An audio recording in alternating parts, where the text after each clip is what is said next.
నమస్తే అందరికీ. ఈరోజు క్లాస్లో 10వ తరగతిలోని 2వ పాఠమైనటువంటి ఎవరి భాష వాళ్ళకి వినసొంపు అనే పాఠం గురించి తెలుసుకుందాం. ఈ పాఠ్యభాగ రచయిత వచ్చేసి సామల సదాశివ. ఎవరు? డాక్టర్ సామల సదాశివ. ఎవరి భాష వాళ్ళకి వినసొంపు అంటే ఏ ప్రాంతపు వారికి ఆ ప్రాంతపు భాష అనేది వినసొంపు. వినసొంపు అంటే వినడానికి అందంగా ఉంటుంది. ఏ ప్రాంతపు వారికి ఆ ప్రాంతపు భాష అనేది వినడానికి అందంగా ఉంటుంది. పాఠం ఉద్దేశం: ఒక భాషలోని నుడికారపు సొంపు, పలుకుబడులు, జాతీయాల వల్ల భాష ఎంతో పరిపూర్ణంగా సౌందర్యవంతంగా విలసిల్లుతుందో చెబుతూ ఇతర భాషల్లో గొప్పతనాన్ని కూడా బేరీజు వేస్తూ తెలుగు భాష గొప్పతనాన్ని, ప్రాంతీయ భాషలోని సొగసును తెలియజేయడమే ఈ పాఠం ప్రధాన ఉద్దేశం. ఏంటి? ఒక భాషలోని నుడికారపు సొంపు. నుడికారపు సొంపు అంటే మాట తీరు, అంటే మాట యందలి చమత్కారము. పలుకుబడులు అంటే మాట సొగసు, అంటే మాట తీరు. జాతీయాల వల్ల అంటే పదబంధాల వల్ల భాష అనేది ఎంతో పరిపూర్ణంగా అంటే నిండుగా, సౌందర్యవంతంగా అంటే అందంగా విలసిల్లుతోందో చెబుతూ ఇతర భాషల్లో గొప్పతనాన్ని కూడా బేరీజు వేస్తూ తెలుగు భాష గొప్పతనాన్ని, ప్రాంతీయ భాషలోని సొగసును తెలియజేయడమే ఈ పాఠం యొక్క ప్రధాన ఉద్దేశం. ఏంటి? ఎవరి భాష వాళ్ళకు వినసొంపు అనే పాఠం యొక్క ప్రధాన ఉద్దేశం ఏంటిది అంటే తెలుగు భాష గొప్పతనాన్ని, ప్రాంతీయ భాషలోని సొగసును తెలియజేయడమే ఈ పాఠం యొక్క ప్రధాన ఉద్దేశం. పాఠ్యభాగ వివరాలు. ఈ పాఠం వ్యాస ప్రక్రియకు చెందినది. ఏదైనా ఒక అంశాన్ని గురించి సంగ్రహంగా ఆకట్టుకునేటట్లు వివరించేదే వ్యాసము. ఏంటి?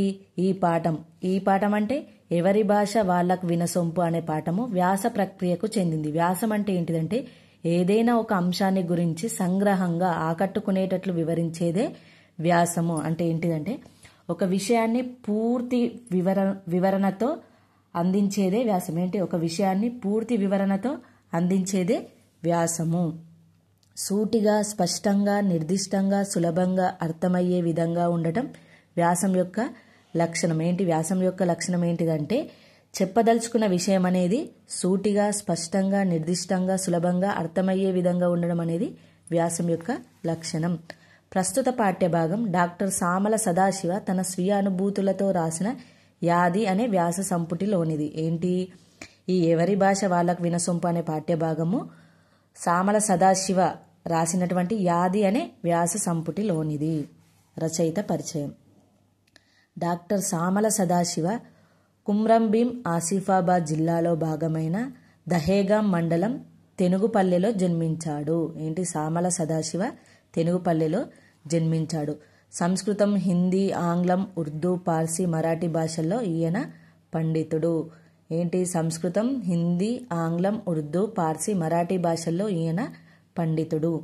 ఉర్దూ, పార్సీ, హిందీ, మరాఠీ కవుల రచయితల సాహిత్యాన్ని ఈయన తెలుగులోకి అనువాదం చేశాడు. ఏంటి? ఇతను ఉర్దూ, పార్సీ, హిందీ, మరాఠీ కవుల యొక్క రచయితల సాహిత్యాన్ని తెలుగులోకి అనువాదం చేశాడు. అనువాదం చేయడం అంటే ఒక భాష నుండి ఇంకో భాషలోకి ట్రాన్స్లేట్ చేయడము. ఉర్దూ సాహిత్య చరిత్ర, అమ్జద్ రుబాయిలు, మలయ మారుతాలు, యాది, సంగీత శిఖరాలు మొదలైనవి ఇతని రచనలు.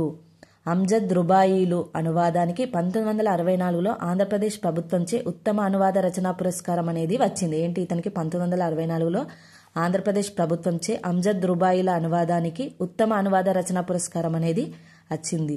నెక్స్ట్, స్వరలయలు గ్రంథానికి 2011లో కేంద్ర సాహిత్య అకాడమీ అవార్డు లభించింది. ఏంటి? స్వరలయలు గ్రంథానికి 2011లో కేంద్ర సాహిత్య అకాడమీ అవార్డు కూడా వచ్చింది. కాకతీయ తెలుగు విశ్వవిద్యాలయాలు గౌరవ డాక్టరేట్తో సత్కరించాయి. ఏంటి? కాకతీయ తెలుగు విశ్వవిద్యాలయాలు గౌరవ డాక్టరేట్తో సత్కరించాయి. సదాశివను హిందుస్థానీ, కర్ణాటక సంగీతానికి సాంస్కృతిక వారధిగా విద్వాంసులు గుర్తించారు. ఏంటి? హిందుస్థానీ, కర్ణాటక సంగీతానికి సాంస్కృతిక వారధిగా ఇతన్ని గుర్తించారు.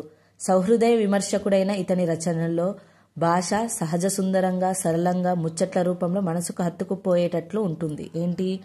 ఇతని రచనల్లోని భాష అనేది సహజ సుందరంగా, సరళంగా, మనసుకు హత్తుకుపోయేటట్లు ముచ్చట్ల రూపంలో అనేది ఉంటుంది. నెక్స్ట్, ప్రవేశిక. సంస్కృతాంధ్ర భాషల్లో కావ్య వ్యాకరణ శాస్త్రాల్లో ఉద్దండ పండితుడు. ఆంధ్రభిహన బిరుదాంచితుడు. ఆయన కప్పగంతుల లక్ష్మణ శాస్త్రి. వారి రామచంద్ర ఇగపటు అన్నాడు. గుడి పూజారి. మొదలు మీ కండ్లకు నీళ్లు పెట్టుకోండి అని ఆశ్చర్యపరిచాడు.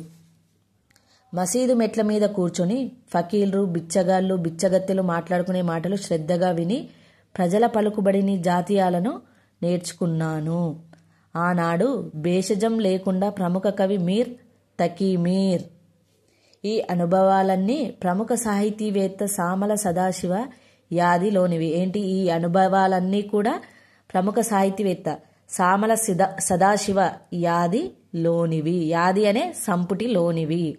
ఇటువంటి మరెన్నో ఆశ్చర్యకర సంఘటనల గురించి తెలుసుకోవాలంటే ఈ పాఠం చదవాల్సిందే.